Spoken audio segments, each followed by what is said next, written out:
Hello everyone, welcome to G centric. और पिछले lecture में हम लोग केस नंबर 1 और केस नंबर 2 अच्छे से खत्म कर चुके हैं। अब बारी है केस नंबर 3 की। अब आप देखोगे सर यहां पर भी तो आरएल सर्क्यूट है जैसा हमने केस नंबर 1 में देखा था, बट डिफरेंट ये है कि केस नंबर 1 में एक सिंपल स्विच था जो ऑन एंड ऑफ हो रहा था, मतलब ऑफ तो नहीं हो रहा था, मतलब सिंपल टी इक्वल टू 0 पे वो क्या हो रहा था, क्लोज हो रहा था। बट यहां पर थोड़ी सी पोजीशन, दो पोजीशन पे स्विच अलग अलग टाइम पे अलग अलग है, और क्या है कैसे है वो सब यहां पर लैंग्वेज के फॉर्म में लिखा हुआ है। आपको क्वेश्चन में भी इस तरीके से कंप्लीट इंफॉर्मेशन दी जाएगी, ठीक है। The switch is at position 1 for a long time. Long time तक 1 की पोजीशन पे लंबे समय तक स्विच है। लॉन्ग टाइम का मतलब होता है स्टडी स्टेट। याद है जब टी इक्वल टू इनफाइनाइट पे हमने आर एल सी का बिहेवियर देखा था, तो वहां एक चीज बोली थी मैंने कि अगर लंबे समय मतलब लॉन्ग टाइम तक कोई भी इंडिपेंडेंट सोर्स आर या आर एल सी मतलब एल और सी पर अप्लाई हो जाता है तो क्या हो जाता है, स्टडी स्टेट पे अचीव हो जाता है। और स्टडी स्टेट पे इंडक्टर कैसा बिहेव करता है, जब डीसी दे दे तो शॉर्ट सर्क्यूट जैसा बिहेव करता है, ठीक है। और कैपेसिटर कैसा होता है, ओपन सर्क्यूट जैसा। जस्ट लाइक बहुत सारे स्टूडेंट को कंफ्यूज होता है कि सर स्टडी स्टेट तो टी इक्वल टू इनफाइनाइट पे होता है। नहीं, दो जगह स्टडी स्टेट होता है, देखिएगा ध्यान से। ये है आपका टी इक्वल टू 0, ये है आपका टी इक्वल टू इनफाइनाइट, ठीक है, बहुत लंबा। और ये है T equal to minus infinite, है ना, ये इधर की साइड में लंबा, है ना, लॉन्ग टाइम इधर और ये लॉन्ग टाइम इधर। और यहां पर अगर देखें तो ये है टी इक्वल टू 0 माइनस और T equal to 0 plus. Just ये तो आपको दिखाने के लिए मैं थोड़ा सा दूरी पे बना रहा हूं, है ना, अदरवाइज ये बहुत पास में रहता है। तो हम ये बोल सकते हैं कि 0 से लगा के इनफाइनाइट मतलब यहां से लगा के यहां तक, इस वाले को हम क्या बोल सकते हैं, लॉन्ग टाइम, चाहे वो कोई सा भी टाइम हो सकता है, उसको बोलेंगे स्टडी स्टेट। सिमिलरली अगर यहां पर माइनस इनफाइनाइट से 0 प्लस, तो ये भी असल में स्टडी स्टेट पे ही बोलेंगे, और इसको बोलेंगे ट्रांजिएंट, या फिर हम ये बोल सकते हैं कि सडन चेंज, ठीक है। तो ये सारी चीजें, तो बहुत सारे स्टूडेंट कंफ्यूज होते हैं कि स्टडी स्टेट ये तो पता होता है, बट ये भी स्टडी स्टेट होता है, क्योंकि ये भी तो लंबे समय तक, जस्ट लाइक वो हमारा एक्सीडेंट वाला एग्जांपल था ना। तो जब लड़के का एक्सीडेंट नहीं हो रहा था उसके पहले भी तो वो क्या था, उसके पहले की 1 घंटे 2 घंटे जितने भी, मतलब एक्सीडेंट होने के पहले भी वो क्या है, स्टेबल जोन में था, मतलब स्टडी स्टेट पे था। और एक्सीडेंट होने के बाद जब वो गिर गया जमीन पर, सडन मूवमेंट हो गया, उसके बाद भी तो थोड़े से लंबे समय के लिए जब वो अस्पताल वगैरह गया तो वो भी क्या है, स्टडी स्टेट है। समझ में आया। तो यहां पर बहुत सारे स्टूडेंट जो कंफ्यूज होते हैं, इसलिए मैंने यहां पे केस भी लिया है और ये वाली चीज भी बता दी है। तो चलो स्टार्ट करते हैं हमारे 3 स्टेप में। तो फर्स्ट नंबर, स्टेप नंबर 1, जैसे हमने पिछले केसेस करे वैसे ही करने हैं यहाँ पे। स्टेप नंबर 1 क्या होता है, हम चेक करते हैं टी इक्वल टू 0 माइनस पर कि इंडक्टर में पहले से कोई करंट तो नहीं है, वो चेक करना होता है। और अगर कैपेसिटर होता तो उसमें वोल्टेज चेक करते। तो अभी तो इंडक्टर की बात करेंगे। तो सबसे पहले मुझे ये बताइए, ये विद सोर्स है या विदाउट सोर्स है, ये कैसे चेक करेंगे। देखो टी इक्वल टू 0 माइनस पे, टी इक्वल टू 0 पे तो स्विच 1 से 2 पे आ रहा है, तो 0 के पहले मतलब 0 माइनस तक कहां पे था स्विच, लंबे समय तक 1 के ऊपर था। 1 के ऊपर था, इसका मतलब ये जो सोर्स है इसका इंपैक्ट आ रहा होगा इस पे, बिल्कुल आ रहा होगा। तो इंडक्टर कैसा फील कर रहा है कि उसके ऊपर सोर्स लगा है, तो हम क्या बोलेंगे, inductor feel like with source, ठीक है, विद सोर्स। और विद सोर्स होगा तो जो इंडक्टर होगा वो क्या हो जाता है, हमारा शॉर्ट सर्क्यूट। इंडक्टर क्या हो जाएगा, शॉर्ट सर्क्यूट हो जाएगा, ठीक है। चलो अब देखें यहाँ पे, तो बना देते, सर्किट बना देते। अब यहाँ पे विद सोर्स होगा तो हमें नेटवर्क बनाना पड़ेगा। अच्छा, पिछले केसेस में क्या होता था, टी इक्वल टू 0 माइनस पे इनिशियली रिलैक्स तो डायरेक्टली 0 लिख देते थे, सर्किट बनाने की जरूरत नहीं होती थी। बट इस बार विद सोर्स लगा है, शॉर्ट हो रहा है, तो ये सब करके देखना पड़ेगा हमें। तो हम ये बोल सकते हैं कि देखिएगा यहाँ पे, ये हमारा वोल्टेज प्लस माइनस वी, ठीक है, ये हमारा स्विच 1 पे क्लोज कर दिया, दैट इज रेजिस्टेंस R, ठीक है। और हम ये बोलेंगे रेजिस्टेंस R के बाद यहाँ पे ये जो इंडक्टर है ये क्या हो गया, शॉर्ट सर्क्यूट हो गया। इंडक्टर क्या हो गया, शॉर्ट सर्क्यूट हो गया। ये रेजिस्टेंस R है, यहाँ पर हम ये बोल सकते हैं, अच्छा करंट कैसे, करंट का डायरेक्शन जैसा है वैसा ही करंट फ्लो करेगा इंडक्टर के अंदर। मतलब हम ये बोल सकते हैं कि इंडक्टर के अंदर जो करंट है दैट इज IL0 माइनस, ठीक है, इंडक्टर के थ्रू करंट जा रहा है, वही IL0 माइनस। चलो तो अब करंट निकाल सकते हैं हम लोग, करंट निकाल देंगे तो IL0 माइनस करंट क्या है यहाँ पे, IL0 minus current V by R, V/R।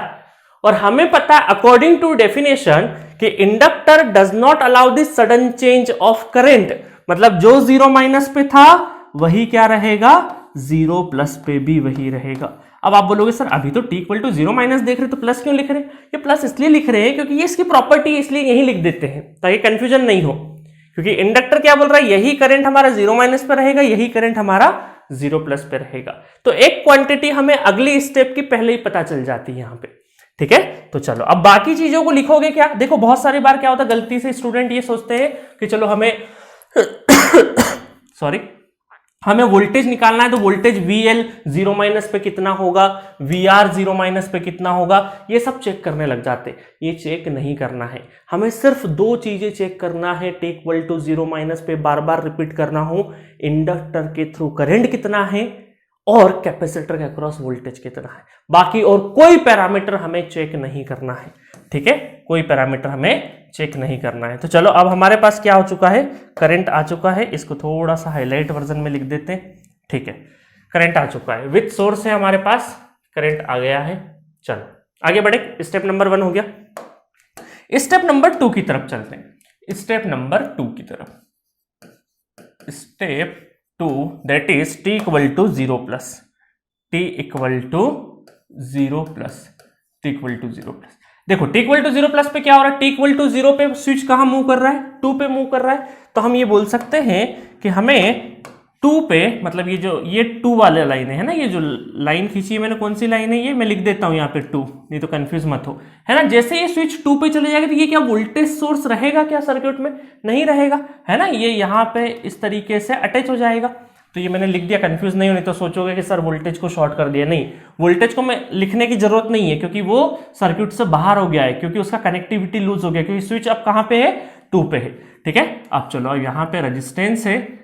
अब हमारे पास एक चैलेंज है, क्या चैलेंज है, मैंने आपको बताया था t = 0 प्लस पे आपको RLC के साथ में इंडक्टर और कैपेसिटर, है ना, जब टेबल देखी थी समरी वाली, t = 0 प्लस पे समरी वाली टेबल देखी थी, तो उसके अंदर कितने 5 पैरामीटर थे, 5 टेबल थी, इस तरीके से 5 रॉ थी उस टेबल में।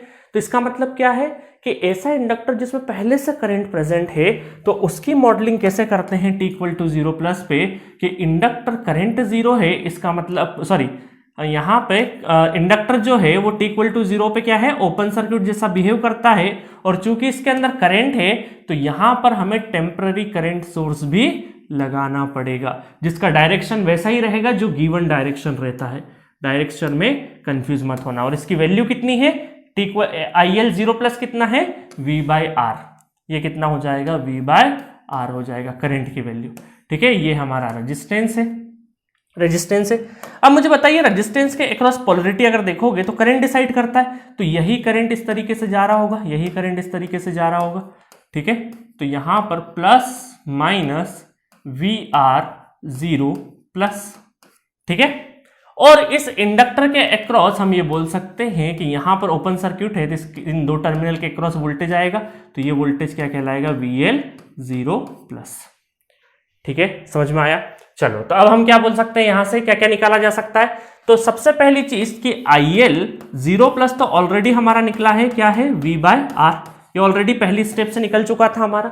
दूसरा देखिए अगर हम लोग, तो यहां पर दिखेगा अगर मुझे VR 0 प्लस निकालना है, VR 0 प्लस, तो voltage across resistance Ohm's law के हिसाब से I × R, तो I कितना है, I है करंट, V/R यही करंट जा रहा है, V/R, और रेजिस्टेंस कितना R, तो हम ये बोलेंगे दैट इज V। और दूसरा है कि VL निकालना है, तो कई बार स्टूडेंट ये गलती करते हैं कि अच्छा VL है, VR गिवन है, तो डायरेक्टली यही वोल्टेज, बाकी कुछ तो है नहीं, तो यही वोल्टेज क्या हो जाएगा, यही वोल्टेज VL 0 प्लस पे हो जाएगा। ऐसी गलती होती है, करते हैं स्टूडेंट, आपको नहीं करना है, 2 मिनट ज्यादा लगेगा, बट एक बार KVL जरूर लिखना, क्योंकि यहाँ पे प्लस माइनस की पोलरिटी में गड़बड़ बहुत ज्यादा होती है, ठीक है। तो हम क्या करेंगे, यहाँ पे एक KVL लिख देंगे। KVL देखो लिखोगे, अगर यहाँ पे KVL लिखोगे, अगर इस तरीके से ये KVL लिखोगे तो क्या हो जाएगा, KVL में -VR 0 प्लस, ठीक है, बाद वाला sign, -VL 0 plus equal to 0। तो यहां पर हम ये बोलेंगे कि VL 0 प्लस कितना है, माइनस VR 0 प्लस। और Vr0 की वैल्यू कितनी है V, और माइनस पहले से है तो VL0 कितना है -V है, -V है। समझ में आया आपको? तो यहाँ पे प्लस माइनस की गड़बड़ के चांसेस बहुत ज़्यादा रहते हैं, क्योंकि मैंने ऑफलाइन में इतनी क्लासेस पढ़ाई है तो मुझे थोड़ा सा एक्सपीरियंस हो गया है। मैं बहुत बड़ा एक्सपीरियंस तो नहीं बोलूँगा क्योंकि मेरी एज 50-60 साल नहीं हुई है ना।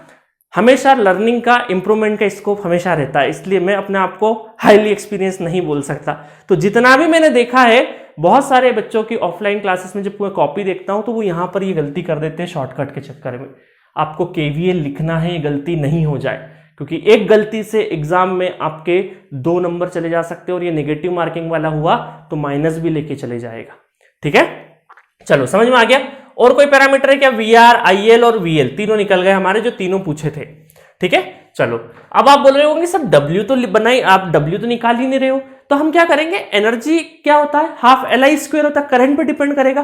तो अगर हम करंट जनरलाइज फॉर्म में अगर निकाल लेते हैं, IL निकाल लेंगे, तो डायरेक्टली हम लोग वहां से एनर्जी फाइंड आउट कर सकते हैं। ठीक है, चलिए स्टेप नंबर 3 पे चलते हैं।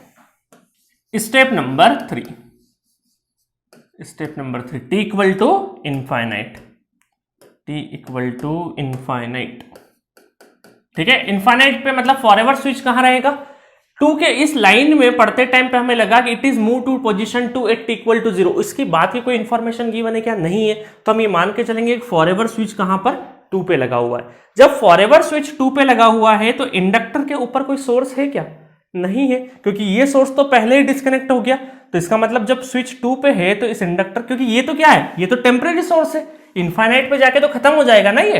ये सोर्स क्या है? टेम्परेरी करंट सोर्स है ना। नहीं तो बोलोगे सर ये सोर्स भी तो लगा हुआ है। नहीं, टेम्परेरी है। ठीक है, तो हमारा जो इंडिपेंडेंट सोर्स है वो क्या कनेक्टेड है? जब T इक्वल टू इनफाइनाइट पे देखेंगे तो स्विच की पोजीशन कहां पर है? 2 पे है। तो देखो जल्दी से 2 पे बना देंगे अगर हम लोग ये सर्क्यूट, तो यहां पर हमें दिखेगा ये रेजिस्टेंस और ये इंडक्टर, इस तरीका नेटवर्क दिखेगा। तो यहां पर ये जो इंडक्टर है विद सोर्स है विदाउट सोर्स है? तो हम ये बोलेंगे ये इंडक्टर क्या है? विदाउट सोर्स है, क्योंकि जब स्विच की पोजीशन 2 पे है तो ये वाला जो सोर्स है, जो सप्लाई है, वो इस पे नहीं लग रही है। ठीक है, तो इसका मतलब है ये क्या हो जाएगा आपका? Without source. और समटाइम्स इसको हम विदाउट सोर्स को ऐसा भी बोल सकते हैं अलग तरीके से, सोर्स फ्री, है ना। क्या है ये? सोर्स फ्री सर्क्यूट है। ये क्या है? ये सर्क्यूट क्या है? सोर्स फ्री सर्क्यूट है। ठीक है, अब आप में से बहुत सारे ये गलती कर देते हैं कि sir T equal to infinite पूछा, इंडक्टर है, इसको शॉर्ट कर देते हैं। इसको क्या कर देते हैं? शॉर्ट कर देते हैं। ये नहीं होता। पूरा स्टेटमेंट देखिए, पूरा स्टेटमेंट सोचिए कि इंडक्टर शॉर्ट कैसे होता है। आप पूरे स्टेटमेंट में एक एक लाइन पे फोकस करिए। मैंने क्या बोला कि जब भी कभी इंडिपेंडेंट सोर्स लंबे समय तक किसी इंडक्टर के अक्रॉस लगता है तो इंडक्टर क्या हो जाता है? लंबे समय मतलब क्या बोल सकते हैं? Long time. तो लॉन्ग टाइम तक कोई भी इंडिपेंडेंट सोर्स अगर इसी इंडक्टर पे एक्ट करता है तो इंडक्टर का बिहेवियर शॉर्ट सर्क्यूट हो जाता है। ठीक है, तो हम ये बोल सकते हैं कि यहां तो क्या है? इंडिपेंडेंट सोर्स एक्ट ही नहीं कर रहा है लंबा समय है, समय तो लंबा है, लॉन्ग टाइम भी है, बट वो जो इंडिपेंडेंट सोर्स सप्लाई जो है वो तो है ही नहीं ना, सोर्स है ही नहीं, मतलब सोर्स फ्री सर्क्यूट है। तो आपको एक चीज हमेशा ध्यान रखना है यहां पे कि जब भी कभी सोर्स फ्री सर्क्यूट हो तो आपको इंडक्टर को शॉर्ट नहीं करना है। सिमिलरली ऐसे ही कैपेसिटर को भी ओपन नहीं करना है। इस चीज को ध्यान रखना। ठीक है, whenever source free circuit are available we do not make it short circuit, है ना। इंडक्टर को हमें शॉर्ट नहीं करना है और कैपेसिटर को ओपन नहीं करना है। इस चीज का ध्यान रखना। तो अब आप बोलोगे सर आप करना क्या है? करना कुछ भी नहीं है। मुझे एक चीज बताइए, आर और एल, मैं ये बोलता हूं कि सपोज करिए T इक्वल टू 0 माइनस पे, T इक्वल टू 0 माइनस पे देखा, 0 प्लस पे देखा, तो इंडक्टर के अंदर क्या हो रहा है? करंट जा रहा है। इंडक्टर के अंदर करंट जा रहा है तो इंडक्टर के अंदर क्या हो रहा होगा? कुछ ना कुछ एनर्जी स्टोर हो रही होगी, बट लंबे समय तक वो एनर्जी कहीं ना कहीं वापस डिसिपेट हो जाएगी अगर उसके पास बोल सकते हैं कि रजिस्टर या फिर कोई एनर्जी डिसिपेट एलिमेंट हो। तो हम ये बोलेंगे कि लंबे समय तक इस रजिस्टर के अंदर क्या होगा? ये जो इंडक्टर की एनर्जी है ये इस रजिस्टर के थ्रू डिसिपेट होना स्टार्ट होगी और t इक्वल टू इनफाइनाइट पर जाके इसकी पूरी एनर्जी इसके अंदर चले जाएगी और रजिस्टर क्या करेगा, उसको हीट के फॉर्म में डिसिपेट करके हीट के फॉर्म में बाहर निकाल देगा। समझ में आया? तो इसका मतलब है कि इंडक्टर की सारी एनर्जी खत्म हो गई। रजिस्टर तो अपने पास रखता ही नहीं, उसके पास स्टोरेज की फैसिलिटी नहीं है, वो भगा देता है हीट के फॉर्म में। ठीक है, हीट के फॉर्म में भगा देता है। तो अल्टीमेटली इस सर्किट के अंदर कुछ भी नहीं बचता है। तो हम डायरेक्टली ये बोल सकते हैं कि जो वोल्टेज अक्रॉस इंडक्टर था वो भी इनफाइनाइट पे जीरो हो गया, जो करंट थ्रू इंडक्टर था इनफाइनाइट पे वो भी क्या हो गया, जीरो हो गया। और क्या बोल सकते हैं, वी आर ऑफ इनफाइनाइट, ये भी हीट के फॉर्म में डिसिपेट होते होते इनफाइनाइट पे इसके अंदर कुछ भी नहीं बचा, करंट ही जीरो है तो बाकी सब भी जीरो ही है। ठीक है, तो तीनों क्वांटिटी इनफाइनाइट पे क्या है, जीरो। में शॉर्ट फॉर्म लिखवा दूंगा, है ना, सॉरी ये शॉर्ट फॉर्म नहीं, जो शॉर्ट नोट है जो मैं बोला हूं सारी चीजें, तो नोट के फॉर्म में आपको मैं लिखवा दूंगा। ठीक है, टेंशन मत लीजिएगा। चलो, तो अब हमने क्या सीखा, 2-3 चीजें सीखी। देखो यहां पर क्या है, स्टेप नंबर 3 और स्टेप नंबर 1 दोनों ही हमें ये भी बहुत लॉन्ग टाइम पहले की है और ये भी लॉन्ग टाइम बाद की है। मतलब t इक्वल टू 0 है तो लंबे समय तक उधर क्या था और लंबे समय तक इधर क्या है, दोनों के दोनों हमें स्टडी स्टेट की ही इंफॉर्मेशन देते हैं। बट साथ में इस चीज का भी ध्यान रखना कि यहां पर देखो स्टेप नंबर 1 और स्टेप नंबर 2 में ही विद सोर्स और विदाउट सोर्स देखना है, बाकी किसी स्टेप में हमें नहीं देखना है। और एक और चीज का ध्यान रखना कि short circuit inductor short circuit या capacitor open circuit steady state पे होने के लिए सोर्स का प्रेजेंट होना जरूरी है। सोर्स लगेगा तभी ओपन या शॉर्ट हो सकता है inductor capacitor, otherwise study state पे नहीं होगा। ठीक है, तो आपको ध्यान रखना है कि अगर सोर्स नहीं है, सोर्स फ्री सर्किट है, तो हम ये बोल सकते हैं कि इंडक्टर को हमें शॉर्ट सर्किट नहीं करना है और इसके अंदर पूरी एनर्जी डिसिपेट हो जाएगी। ठीक है, इस तरीके से हमने तीनों केस लिख दिया। फटाफट अब जनरलाइज फॉर्म लिख देते हैं। जनरलाइज फॉर्म क्या आ जाएंगे, फटाफट लिख दो। तो यहां पर हम ये बोलेंगे कि अगर मुझे IL ऑफ टी लिखना है, IL ऑफ टी लिखना है, ठीक है, तो IL ऑफ इनफाइनाइट कितना है, IL of infinite 0 plus V by R minus 0 e to the power minus T by tau. Tau मतलब टाउ कितना हो जाएगा, टाउ हो जाएगा L बाई आर, तो माइनस टी बाई टाउ, है ना, बाकी रख लेना, कोई दिक्कत नहीं है। तो यहां पर मैं अगर लिखूं तो IL ऑफ टी कितना आ जाएगा, ये हो जाएगा V by R e to the power minus T by tau. ये हो गया आपका करंट। ठीक है, ये हो गया जनरलाइज फॉर्म, इस करंट का जनरलाइज फॉर्म निकाल दिया हमने। सिमिलरली अगर हमें किस किस का निकालना, फटाफट निकाल देते हैं।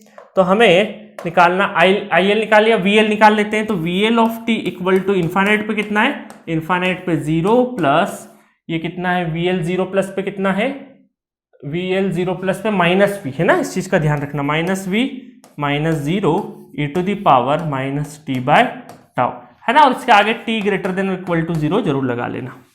चलो, तो VL ऑफ टी कितना हो जाएगा, VL ऑफ टी हो जाएगा minus V e to the power minus T by tau. ठीक है, चलो इसको भी थोड़ा सा नीचे लाके हाईलाइटेड वर्जन में कर देते हैं। नेक्स्ट है आपका क्या, VR में निकाल देते हैं। तो VR कितना हो जाएगा, VR इनफाइनाइट पे 0 है और VR 0 प्लस पे कितना है, VR 0 प्लस पे V है। तो यहां पर हम ये बोलेंगे कि VR जो है, VR of T that is ये माइनस है तो ये प्लस आएगा e to the power minus T by tau. ठीक है, और कोई अंतर ही नहीं रहेगा। चलो, तो तीनों वोल्टेजेस के जनरलाइज फॉर्मेट हम लोगों ने लिख दिए हैं।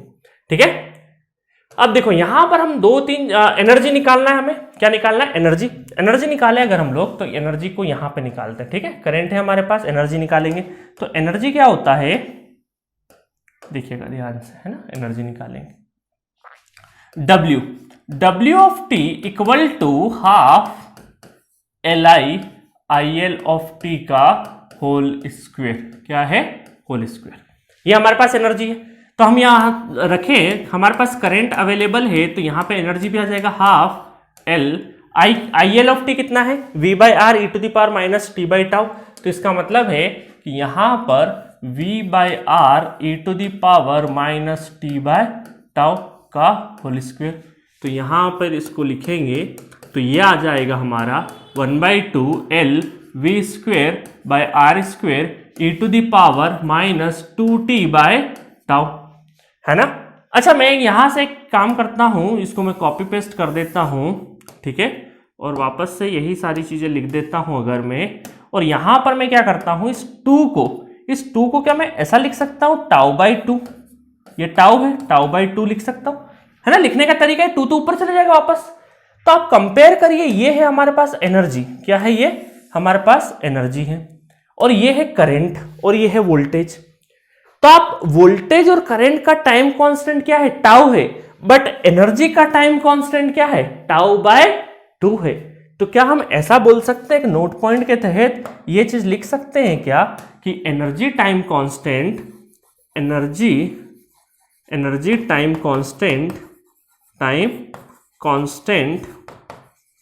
इक्वल टू 1/2 करंट और वोल्टेज, दोनों ही चीजें है ना, वोल्टेज, करंट और वोल्टेज टाइम कांस्टेंट।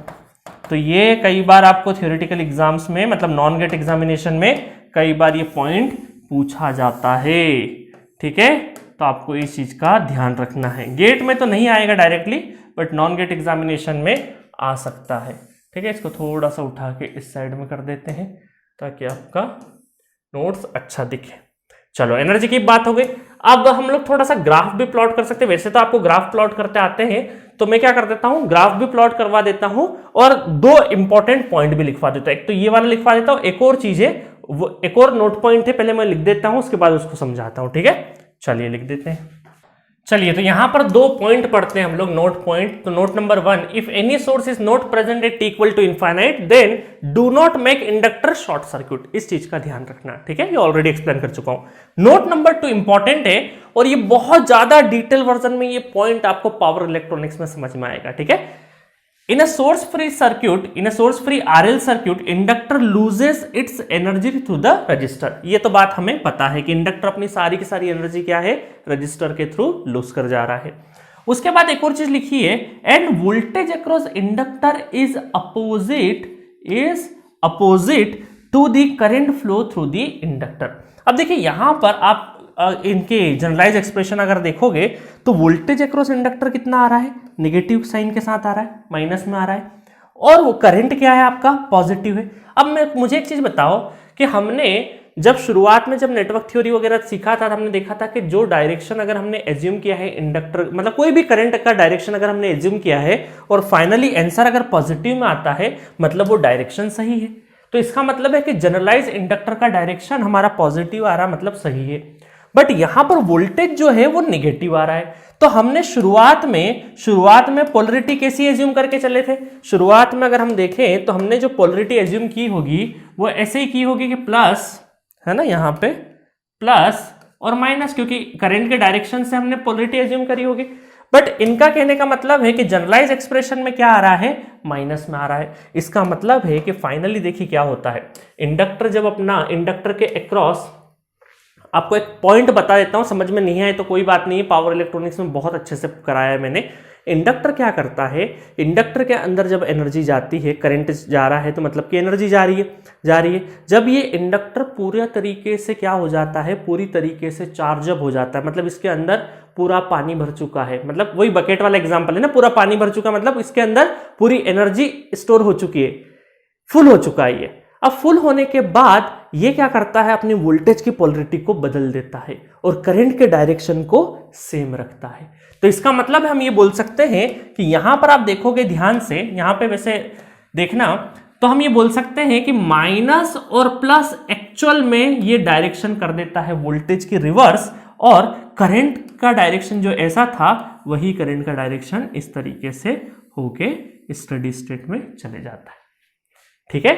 तो ये पॉइंट एक्चुअली बहुत डिटेल में यहां डिस्कस करने की जरूरत नहीं, क्योंकि पावर इलेक्ट्रॉनिक्स का पॉइंट है, बट यहां पे एक लिखा रहने देना, ये वाली चीज बहुत डिटेल वर्जन में हम पावर इलेक्ट्रॉनिक्स में डिस्कस करेंगे, ठीक है। कि इंडक्टर के अंदर जब ये फुल्ली तरीके से चार्ज हो जाता है तो ये वोल्टेज की पोलरिटी अपनी रिवर्स कर देता है, बट करंट का डायरेक्शन सेम रखता है। तो वही पॉइंट मैंने यहाँ पे लिखा है, but network theory point of view से ये पॉइंट लिखे रहने देना, बहुत ज्यादा जरूरत नहीं है। ये पॉइंट आपको बहुत डिटेल वर्जन में पावर इलेक्ट्रॉनिक्स में समझ में आएगा, ठीक है, अभी हमें कोई मतलब नहीं, हमें तो अभी इक्वेशन सॉल्व करना है 1 2 3 3 पे करना, सोर्स फ्री आ जाती है, सब डायरेक्शन वगैरह सब, हमें पोलरिटी ये सब करने की जरूरत नहीं है। सोर्स फ्री सर्किट है, 0 कर दो, आगे बढ़ो, है ना। अभी हमारा पहला सब्जेक्ट नेटवर्क थ्योरी, जब धीरे धीरे धीरे जब पावर इलेक्ट्रॉनिक्स वगैरह में और सर्किट का नॉलेज होगा, बाकी सारी कहानी समझ में आती जाएगी। ठीक है, चलो, तो फिर भी मैंने एक थोड़ा सा हिंट दे दिया आपको समझाने के लिए, ताकि जब पावर इलेक्ट्रॉनिक्स पढ़ो तो आपको याद रहे। अब देखिए यहां पर मैं सारे ग्राफ तो नहीं बनाऊं, क्योंकि बाकी सारे ग्राफ आप बना सकते हो, सिर्फ वोल्टेज अक्रॉस इंडक्टर का ग्राफ बनाओ। तो टी इक्वल टू, देखो यहां पर इस बार टी इक्वल टू 0 पुट करो, टी इक्वल टू 0 पुट करेंगे वोल्टेज में, तो टी इक्वल टू 0 पुट करेंगे तो क्या आ रहा है, माइनस वी आ रहा है, माइनस वी आ रहा है। ठीक है, तो ये देखो minus V, minus V, minus V, और स्टडी स्टेट पे जब जाएगा, है ना, माइनस वी है, ये साइन माइनस का, इधर नहीं माइनस और इधर प्लस एक्सिस, और उसके बाद t equal to infinite put करोगे तो क्या हो जाएगा, 0 हो जाएगा। तो t इक्वल टू इन्फाइनाइट पे 0 हो जाएगा। ठीक है, t इक्वल टू इन्फाइनाइट पे 0 हो जाएगा। अब कंफ्यूज मत हो जाना कि सर आपने तो t इक्वल टू इन्फाइनाइट पे ये पोलरिटी बना दी इस तरीके से, ये पोलरिटी बना दी इस तरीके से, है ना। तो कंफ्यूज मत हो जाना, ये पोलरिटी सब समझाने के लिए, नहीं तो हटा लो यहाँ से, ये सब चीजें हटा लो, नहीं तो कंफ्यूज हो जाओगे। ठीक है, सिंपल ऐसा लिखे रहने दो, कोई दिक्कत नहीं है, क्योंकि टी इक्वल टू इन्फाइनाइट पे तो कुछ भी नहीं बचेगा। कहां जा रहा है, देखो इंडक्टर क्या हो रहा है, शॉर्ट हो जा रहा है, शॉर्ट हो जा रहा है। ठीक है, तो आपको पता है ये एक चीज मैंने वहां पर भी बताई थी कि बहुत ही कम टाइम के अंदर इंडक्टर क्या हो जाता है, चार्ज हो जाता है। ठीक है, तो यहां पर देखो इंडक्टर का जो टी इक्वल टू 0 पे इंडक्टर का क्या है, माइनस वी, जो हमने एज्यूम की थी उससे पोलरिटी क्या है, अपोजिट है। ठीक है, अपोजिट है। बस अभी कुछ भी मत करो, सिर्फ और सिर्फ स्टेप नंबर 1 और 2 और 3 पे ध्यान दो, बाकी चीजें हमें अभी ध्यान देने की जरूरत नहीं है। अपनी कॉपी में वो पॉइंट अपोजिट वाला जो है वो लिखा रहने दो, मतलब करंट का डायरेक्शन इंडक्टर में सेम होता है, वोल्टेज का डायरेक्शन अपोजिट रहता है, बस इतना ध्यान रखने का है। चलो, तो केस नंबर 3 हो चुका है, केस नंबर 4 की तरफ चलते हैं। चलिए अब लास्ट केस देखते हैं हम लोग, केस नंबर 4। ये भी क्या है, एक तरह का आरसी सर्क्यूट है, बस स्विचिंग का डिफरेंस है। क्या बोला है, the switch is at position 1 for long time, है ना, लॉन्ग टाइम पे पोजीशन 1 पे है स्विच, इसका ध्यान रखना है आपको, long time, and it is move to position number 2 at t equal to 0। Find current IC of t, VC of t, voltage across capacitor and energy, है ना, एनर्जी पूछा है, WC ऑफ t। तो वैसे ही करना है जैसे स्टेप नंबर हमने प्रीवियस केस में किया, केस नंबर 3 में किया, वही हमें केस नंबर 4 में करना है। स्टेप नंबर 1 पे बात करते हैं। स्टेप नंबर 1 क्या हो जाएगा, t equal to 0 minus, t equal to 0 minus, तो हम ये देखते हैं, ये चेक करते हैं कि कैपेसिटर में पहले से वोल्टेज है या नहीं है। तो आप देखो कि t इक्वल टू 0 माइनस पे स्विच कहाँ रहेगा, यहाँ पे रहेगा, तो सोर्स से ये एक्ट करेगा, बिल्कुल एक्ट कर रहा है। ठीक है, तो हम ये बोल सकते हैं कि ये क्या है आपका, विद सोर्स है, विद सोर्स है, विथ सोर्स है। ठीक है, विथ सोर्स है, इसका मतलब है स्टडी स्टेट पे कोई भी इंडिपेंडेंट सोर्स लंबे समय तक किसी कैपेसिटर पे लग जाए, ठीक है, तो वो क्या हो जाए, स्टडी स्टेट पे पहुंच जाए। तो यही स्टडी स्टेट की डेफिनेशन है। तो कैपेसिटर को हम क्या बोल सकते हैं, कैपेसिटर ओपन सर्किट हो जाएगा। क्या हो जाएगा, ओपन सर्किट हो जाएगा। ठीक है, तो चलो जल्दी से कर देते हैं। तो यहां पर ये है वोल्टेज प्लस माइनस वी, ठीक है, और ये हमारा स्विच 1 और रेजिस्टेंस और कैपेसिटर को क्या कर दिया हमने, ओपन कर दिया। कैपेसिटर क्या हो गया हमारा, ओपन हो गया, दैट इज R। और यहां पर हम ये बोल सकते हैं कि ये है हमारा VC 0 माइनस। अभी यहां पर कोई भी करंट फ्लो कर रहा है क्या, नहीं कर रहा, क्योंकि ओपन सर्किट है तो करंट फ्लो नहीं कर रहा, हम ये बोल सकते हैं। तो इसका मतलब है कि यही वोल्टेज यहां पे क्या है, एक्ट कर रहा है। तो VC 0 minus equal to V, और similarly by the definition of capacitor, capacitor does not allow the sudden change of voltage, कि जो मैं 0 माइनस पे हूं वही 0 प्लस पे रहूंगा। तो VC 0 प्लस पे भी वही वोल्टेज रहेगा। समझ में आ गया।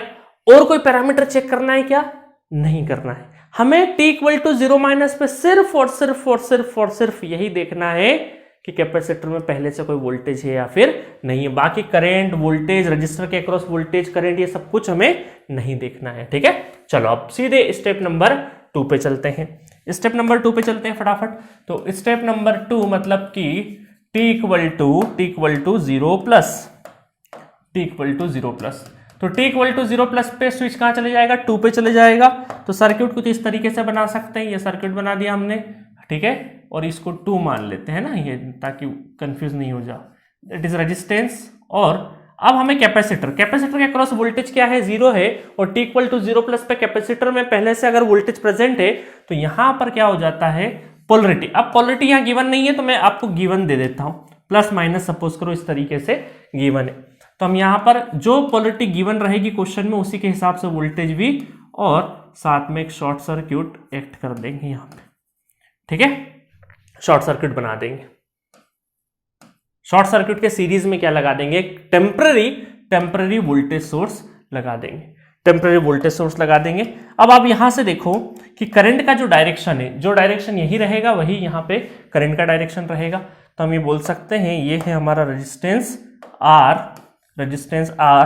और करंट का जो डायरेक्शन है वो कुछ इस तरीके से रहेगा, दैट इज IC0 प्लस, ठीक है, IC0 प्लस। तो हम ये बोल सकते हैं यहां पर कि यहां पे ऐसा है तो KVL कैसा होगा, प्लस यहां पोलरिटी कैसी होगी, करंट के हिसाब से होगी। सो अब यहां पर हम लोग KVL लिखेंगे तो KVL क्या आ जाएगा, देखिएगा ध्यान से, है ना, KVL लिखेंगे हम लोग -V, ठीक है, -V बाद वाला साइन, और बाद वाला साइन माइनस यहां पर वोल्टेज ड्रॉप मतलब current into resistance equal to 0, है ना, करंट इनटू रेजिस्टेंस। तो यहां पर करंट कितना हो जाएगा, IC0 प्लस कितना हो जाएगा, देखिएगा ये इस साइड में ले गया, ये माइनस में, तो -V/R, ठीक है। तो करंट इस बार क्या हो गया, माइनस में आ गया, ठीक है। तो आपको कई बार स्टूडेंट कंफ्यूज होते हैं कि सर कैसे करंट निकालें V/R डायरेक्टली, क्योंकि कई बार डायरेक्शन का ध्यान नहीं रखते हैं और जल्दबाजी में इस तरीके से नहीं करके V/R कर देते। V/R हर जगह नहीं चलता है, वो तभी चल सकता है जब वोल्टेज से करंट इस तरीके से जा रहा हो, बट इस बार करंट का डायरेक्शन क्या है, वोल्टेज के पॉजिटिव से एंटर कर रहा है, ठीक है। तो इस चीज का ध्यान रखना खासा, क्योंकि प्लस माइनस की गड़बड़ बहुत होती है। तो आप सिंपली जो हमारे बेसिक्स लॉ है उसके हिसाब से चलिए, ठीक है। तो यहां पर इस चीज का ध्यान रखना, -V/R, ठीक है। थोड़ा सा परिपक्व हो जाओगे तो आप डायरेक्टली बोल सकते हो कि सर वोल्टेज के अंदर एंटर कर रहा है, इसका मतलब करंट निगेटिव ही रहेगा। तो ये थोड़ा सा जब अच्छी प्रैक्टिस हो जाए, सारा चीज हो जाए, तब कर सकते हो, बट शुरुआत में थोड़ा सा जो बेसिक चीज पड़ी है उसको लगा के करना, है ना, जल्दबाजी में गलती नहीं हो जाए। और VC0 प्लस ऑलरेडी निकाल चुके हैं, तो VC0 प्लस कितना हो जाएगा, VC0 प्लस V हो जाएगा। और कुछ निकालना है क्या हमें, नहीं, यहाँ पे दो ही क्वांटिटी पूछी है, I और VC ही पूछा है, रजिस्टर के अक्रॉस हमें वोल्टेज करंट नहीं पूछा है, तो वो चीज हम लोग नहीं निकालेंगे, है ना, ठीक है। तो t इक्वल टू 0 प्लस में हमें जो दो पैरामीटर चाहिए थे वो निकाल दी है। अब देखिए कई बार ये सिंपल सर्किट नहीं रहेगा, क्वेश्चन जब आएगा ना तो बड़ा आएगा, तो आप पता चले बहुत सारी क्वांटिटी, अनवांटेड क्वांटिटी निकालते गए जिसकी जरूरत भी नहीं है। तो क्वेश्चन में क्या पूछा है इस चीज का खासा ध्यान रखना, वही चीज कैलकुलेट करना, नहीं तो कैलकुलेट करने में अच्छा लगेगा सर करते गए जिसकी जरूरत ही नहीं है ना, इस चीज का ध्यान रखना। चलो t इक्वल टू 0 प्लस का काम हो गया। अब बात करते हैं स्टेप नंबर 3 पे, step number 3 that is t equal to infinite, t equal to infinite पे विद सोर्स है या विदाउट सोर्स है, 2 पे रहेगा, इसका मतलब क्या है, विदाउट सोर्स है, इसका मतलब हम ये बोल सकते हैं दैट इज विदाउट सोर्स, और असल में ये क्या है, सोर्स फ्री सर्क्यूट है, क्या है, सोर्स फ्री सर्क्यूट, ठीक है। तो इसका मतलब हम ये बोल सकते हैं कि यहां पे ये रेजिस्टेंस और ये है हमारा capacitance, C capacitance, resistance R, और t इक्वल टू इनफाइनाइट पे हम ये बोल सकते हैं कि इस रजिस्टर के अंदर लंबे समय के बाद पूरा का पूरा जो एनर्जी जो कैपेसिटर में स्टोर हुआ था वो रजिस्टर के थ्रू सारी एनर्जी हीट के फॉर्म में डिसिपेट हो जाएगी, और एंड ऑफ द टाइम मतलब t इक्वल टू इनफाइनाइट पे लंबे समय के बाद कुछ भी नहीं बचेगा, सोर्स नहीं है, तो हम ये बोल सकते हैं कि VC of infinite equal to 0, IC of infinite वो भी क्या हो जाएगा, 0 हो जाएगा, ठीक है। और भी कोई क्वांटिटी होगी वो सब 0 हो जाएगी। तो इसका मतलब है कि यहां पर ये गलती मत करना कि कैपेसिटर को स्टडी स्टेट देखा और क्या कर दिया, ओपन कर दिया, ये नहीं करना।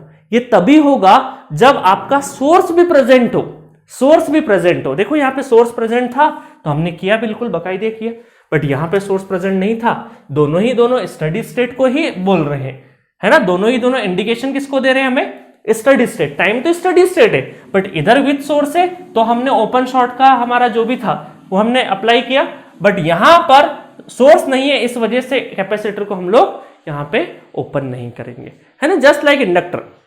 चलो ये तीनों स्टेज हो गई, फटाफट अब जनरलाइज एक्सप्रेशन लिख देते हैं। जनरलाइज एक्सप्रेशन लिख देंगे तो यहां पर हो जाएगा Vc of t equal to infinite, infinite पे कितना है, 0 है, और यहां पे v है तो v e to the power minus T by tau, और टाउ क्या रहेगा, इक्वल टू RC, टाउ रहेगा RC। तो ये बन गया पहली इक्वेशन। दूसरी इक्वेशन IC ऑफ t अगर देखें तो यहां पर इनफाइनाइट पे कितना है, 0, और इस पे कितना माइनस, तो minus v by R e to the power minus T by tau, ठीक है। तो देखो इस बार क्या है, करंट निगेटिव है, वोल्टेज क्या है, पॉजिटिव है। चलो समझाऊंगा अभी फिजिकल सिग्निफिकेंस इसका।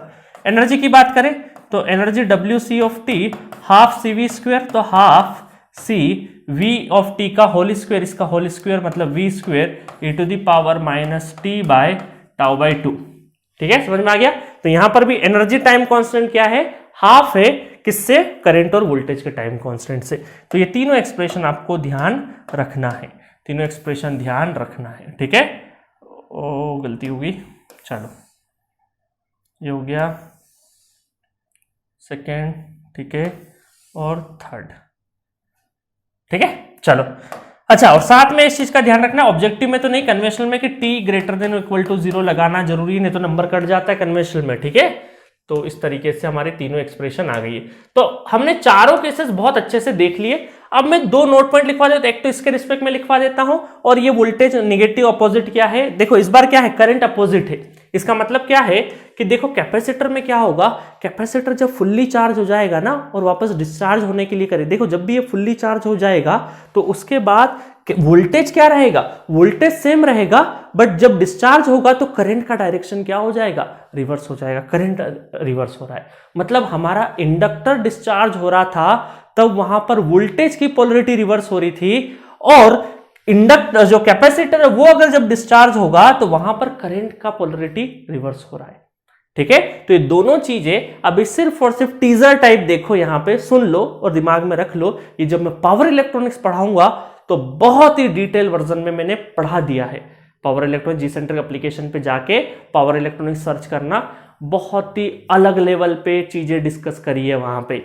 इन्हीं को हमने बहुत अलग डिटेल वर्जन में अलग अलग तरीके से पढ़ा है, ठीक है। बट नेटवर्क थ्योरी में वो चीज की जरूरत नहीं है। अब देखिए बहुत सारे टीचर क्या करते हैं ना, मैं टीचर के ऊपर कमेंट कभी नहीं करता हूं, एक जनरलाइज में बता रहा हूं कि बहुत बार टीचर मैंने देखा है कि नेटवर्क थ्योरी के अंदर ही पावर इलेक्ट्रॉनिक्स और इसका कैपेसिटर का इंडक्टर का बहुत डिटेल वर्जन चीजें कर देते हैं, बट उसके रिक्वायरमेंट नहीं है अभी यहाँ पे।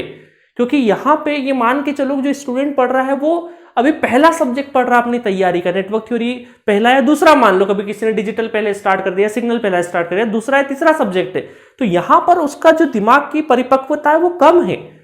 उसको पावर इलेक्ट्रॉनिक्स के कॉन्सेप्ट यहां पे मत डालो, जब पावर इलेक्ट्रॉनिक्स पढ़ाओ तो वहां पे पढ़ाओ वो सारी चीजें, क्योंकि पावर इलेक्ट्रॉनिक्स तक जाते जाते एक स्टूडेंट 4, 5, 6 सब्जेक्ट पढ़ चुका रहता है, उसका मेंटल स्टेटस थोड़ा बदल जाता है, थोड़ा इंप्रूव्ड हो जाता है। आप देखो ना, आप जब फर्स्ट सेमेस्टर में आए थे अपने इंजीनियरिंग के, और आप कहीं पर भी हो, 3rd semester, 4th semester, 6th semester, 7th semester, तो आपका सोचने का तरीका, कोई सी चीजों को देखने का तरीका बहुत बदला है। आप छोटी छोटी चीजों पे जहां पे डिफिकल्टी फेस करते थे अपने इंजीनियरिंग में फर्स्ट सेमेस्टर, सेकंड सेमेस्टर में, आज वहां फील ही नहीं करते हो।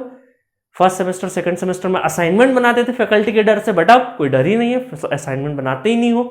तो हर चीज में चेंजेस आता है टाइम के साथ में। तो अगर मैं नेटवर्क थ्योरी में ही अदर सब्जेक्ट घुसाने लगूंगा ना, तो एक तो लंबा बहुत हो जाएगा जिसकी रिक्वायरमेंट नहीं है। ऐसा नहीं कि इसके नॉलेज से आपका कोई क्वेश्चन रुकेगा नेटवर्क थ्योरी में, ठीक है।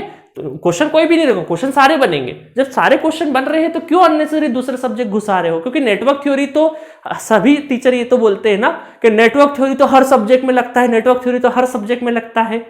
तो आप उसका उल्टा क्यों करें? हर सब्जेक्ट को नेटवर्क थ्योरी में क्यों लगा रहे हो? हर सब्जेक्ट को उठा के नेटवर्क थ्योरी में पढ़ा दे रहे हो, हर सब्जेक्ट को उठा के उसका नेटवर्क थ्योरी में, और टीचर बोलता है चलो मैं तो बेहतरीन पढ़ा रहा हूं। अब स्टूडेंट भी शुरू में ऐसा लगता है कि यार हाँ सर तो बहुत अलग लेवल में बात कर रहे हैं, बट वो अलग लेवल का काम नहीं है। मैं वो पढ़ाना चाहता हूं जो एग्जाम में काम आए। अगर मैं अपना नॉलेज या अलग अलग किताबों लेके बहुत सारा अपनी स्पेशलिटी बताने जाऊंगा तो आपका सिलेक्शन नहीं होगा। चीजें घूम जाओगे चीजों में, क्योंकि नॉलेज को मार्क्स में कन्वर्ट करना बहुत जरूरी है, एग्जाम के दिन क्वेश्चन बनना जरूरी है। ठीक है, तो इसीलिए सिर्फ और सिर्फ मैं बता, अगर दूसरे सब्जेक्ट का कोई इन्वॉल्वमेंट भी होता है तो मैं एक पॉइंट लिखवा देता हूं और बोल देता हूं ये उस सब्जेक्ट में हम लोग डिटेल वर्जन में पढ़ेंगे। एक्टिव पावर रिएक्टिव पावर की बात है तो मैं चाहता तो यहाँ पे बहुत डिटेल में पढ़ा देता, बट उसके रिक्वायरमेंट नहीं, वो पावर सिस्टम में बहुत अच्छे से पढ़ेंगे हम लोग। जिसकी जहां रिक्वायरमेंट है, जो जहां पे जिस टाइम के लिए करोगे वो तभी अच्छा लगता है ना।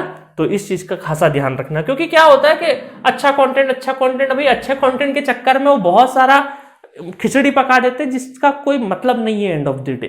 ठीक है, रिवीजन करने में पता चले 3-3 4-4 कॉपी भर जाएगी तो फिर डरता है स्टूडेंट के यार इतना कैसे रिवाइज करे, जबकि वो नेटवर्क का कंटेंट तो कम है, बाकी सब्जेक्ट का कंटेंट घुसा दिया उसके अंदर। ठीक है, चलिए तो अब मैं क्या करता हूं, यहां पे दो पॉइंट लिखवा देता हूं। तो चलिए दो नोट पॉइंट देख लेते हैं। पहला नोट पॉइंट तो वही है, if any source is not present at t equal to infinite then do not make capacitor open circuit. ठीक है, इस चीज की गलती नहीं करना है। दूसरा है, in a source free circuit capacitor loses its energy through the resistor. ये बात तो हमें पता है। And current flowing to the capacitor is opposite to the voltage across the capacitor.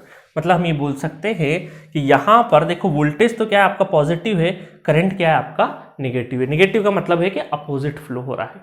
ठीक है, समझ में आ गया। तो आपको मैंने बता रखा है कि इंडक्टर और कैपेसिटर को किस तरीके से चार्जिंग डिस्चार्जिंग, पूरा पावर इलेक्ट्रॉनिक्स आपका इस बात पे डिपेंड करता है कि इंडक्टर और कैपेसिटर में किस तरीके से करंट फ्लो कर रहा है या फिर वोल्टेज फ्लो, मतलब वोल्टेज अप्लाई हो रहा है।